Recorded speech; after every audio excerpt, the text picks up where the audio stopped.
See this blue tile? It's time for a makeover. All right, before you watch the rest of the video, I'm just gonna let you know this was a DIY disaster. Was it a product fail? Possibly. Was it a user fail? Probably. Was it a DIY fail? Definitely. But I can guarantee you're gonna have a few laughs. It's time for a makeover. I am not talking about ripping out the old stuff and installing new tile. That literally makes me sweat just thinking about it. I'm simply painting the grout for under $15. I'm going with a charcoal colored grout paint, which I'm a little nervous about because it's gonna be bold, but I figured if I don't like it, I just paint it back. All I have to lose is $15, 2 hours, and my DIY dignity, which, let's be honest, I never had in the first place. It boils down to 3 steps. Clean, paint, clean. Wait a second, I have to clean twice? I don't even like cleaning once. Not sure how I missed that, but here we are. Cleaning round number 1. Old grout versus vinegar. This cleaning potion is half vinegar, half water. All right, it's time to grab that grout paint. But before you pour, you're gonna wanna shake it. Shake it, shake it like a Polaroid picture. Shake it, shake it, shake it. I think it's ready. Now, according to the internet, you can use a paintbrush or a makeup brush, but the favorite appears to be an official DIY tool called the toothbrush. Be sure to work the paint in both directions and in small sections. It's totally okay for it to be messy because the paint will wipe off of the tile without wiping off of the grout. So we're done, what do you think? Brand new tile, ready to go. Yeah.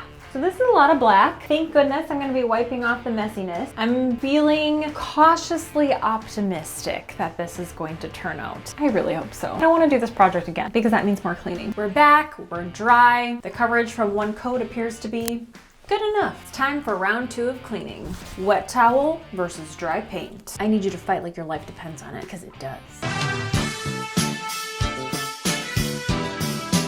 Coming out on the grout when I do that. Shoot. This was a match between the wet towel and the dry paint, and somehow the grout won. I'm not gonna lie, you guys know I'm not a perfectionist, but even this isn't good enough for me. This is difficult, so we are tapping in Mr. Sponge with my sanity on the line. It's not looking good. What the heck? The grout paint comes off where it's not supposed to, but it doesn't come off where it is supposed to. Big mistake. Big. Huge. Big mistake. Big.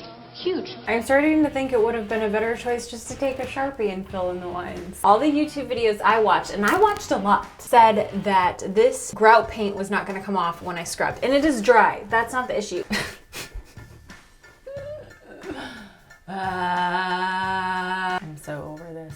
I think it's safe to call grout the winner, and this time I'm tapping out. I seriously think I'm gonna have to rip out this tile after all. Oops. And I know what you're asking yourself. Did I just waste 3 minutes of my life to learn how to do a project I'm never gonna try? Probably. Better luck next week. Here we go. Shake it.